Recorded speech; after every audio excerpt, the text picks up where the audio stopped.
So we had to decide from the beginning what things were comparable between Aiden and Marcus and what things would be different. We focused on parkour. We wanted Marcus to be a lot better at parkour than Aiden. And we're not talking about just like climbing on things, but like being able to like flow and chain moves together. So he's a pretty good fighter, but he's got some interesting quirks too. He's a more expressive guy. We've tried all these crazy. We got it.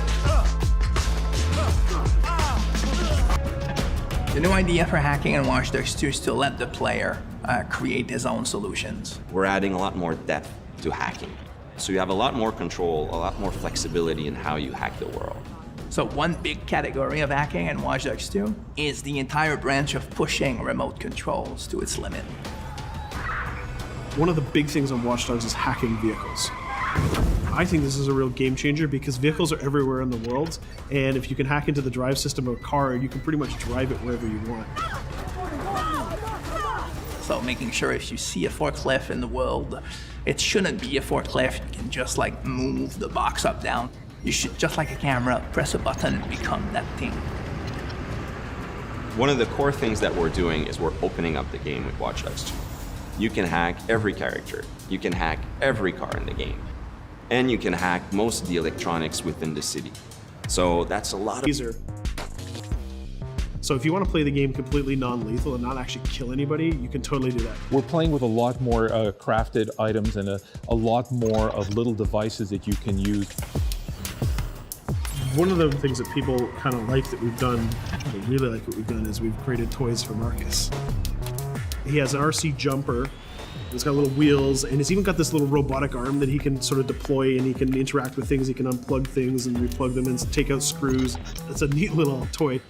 And then the other gadget he's got is this quadcopter. And it's more about scouting and being the eye in the sky. First person view on it is incredible because you're just zipping through the city. It feels like you're flying. Well, you are flying. In multiple ways. For example, I could hack one person and distract them, have their phone ringing so they look at their phone to create a distraction. Later on in the game, you'll also be able to do things we call mass hacking, which is, well, why only hack one if you can hack them all? There's one thing that I really believe about Watch Dogs players is that there is no Watch Dogs player. There are many types of Watch Dogs players. You should be deciding how you want to play the game. So that means you can play a mission full gun blazing, that's the way you like to play, full stealth, or through hacking only, project yourself in computers, take control of electronics, influence people, and try to get to your goal that way. We try to really support all players' types across all different styles of play, and also allow players to combine and mash these styles and play together too. If you've been playing a certain way for a while, we want the game to kind of challenge you to try different things, but also not force you into playing the game a certain way. We work to improve the driving, make it more accessible while keeping all the different styles of vehicles and adding a lot of physics and feel to all the vehicles. So we keep the depth, but have more accessibility.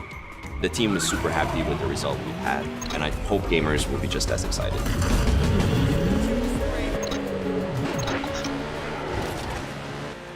We are very excited by the potential of what we call seamless online. We start doing that in Watch Dogs 1, so we're expanding on that.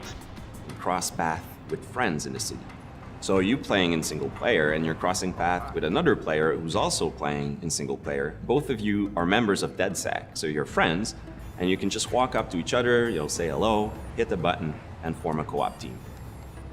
And what we're going to be showing in the next couple of months is an example of how those things work together to create magical gameplay moments.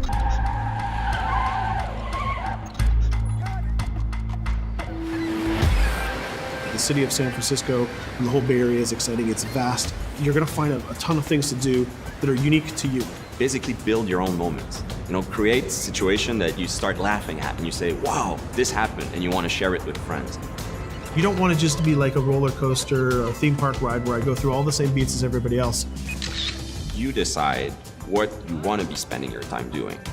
That can be multiplayer, that can be focusing on stories, that can be just exploring the world.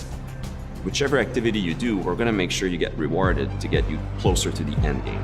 That's kind of the promise we're making to gamers.